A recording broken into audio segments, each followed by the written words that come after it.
Guys ನಾ ಈಗ just gym ಮುಗಿಸಿ ಬಂದೇನಿ ಆ್ಯಂಡ್ ಇಷ್ಟು ಮಸ್ತ್ ಫೀಲಿಂಗ್ ಬರತೈತಿ ಇವತ್ತು. ಬಿಕಾಸ್ ಇವತ್ತು ಸಂಡೇ ಐತಿ ಆ್ಯಂಡ್ ಗಾಡಿ ಇಲ್ಲ ಜಾಸ್ತಿ ರೋಡ್ನಾಗೆಲ್ಲ, ಫುಲ್ ಕಾಮ್ ಐತಿ ಆ್ಯಂಡ್ ಏರ್ ಮಾತ್ರ ಎಷ್ಟು ಮಸ್ತ್ ಐತೆ ಅಂದ್ರೆ ಇವತ್ತು ಥಂಡಿ ಜಸ್ಟ್ ಮುಗ್ದೈತಿ, ಲೈಕ್ ಐಸ್ ಎಲ್ಲ ಮುಗ್ದೈತಿ. ಸೊ ಫುಲ್ ಫ್ರೆಶ್ ಫೀಲಿಂಗ್, ಇಷ್ಟು ಮಸ್ತ್ ಬ್ರೀದಿಂಗ್ ಆಗತೈತಿ ಏರೆಲ್ಲ.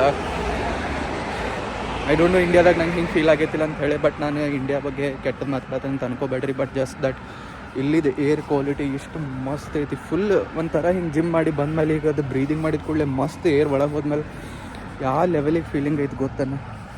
ಫುಲ್ ಫ್ರೆಶ್ ಅಂದ್ರೆ ಫ್ರೆಶ್ ಫೀಲಿಂಗ್ ಐತಿ. It's a nice feeling and Sunday is really nice because Sunday ಏನೂ ಕೆಲಸ ಇಲ್ಲ, ಆರಾಮಾಗಿ ಜಿಮ್ಮಿಗೆ ಹೋಗೋದು, ಆರಾಮ್ ಬರೋದು, ಜಾಸ್ತಿ ಗಾಡಿ ಓಡಾಡಂಗಿಲ್ಲ, full fresh air, no tension. Have a nice Sunday guys.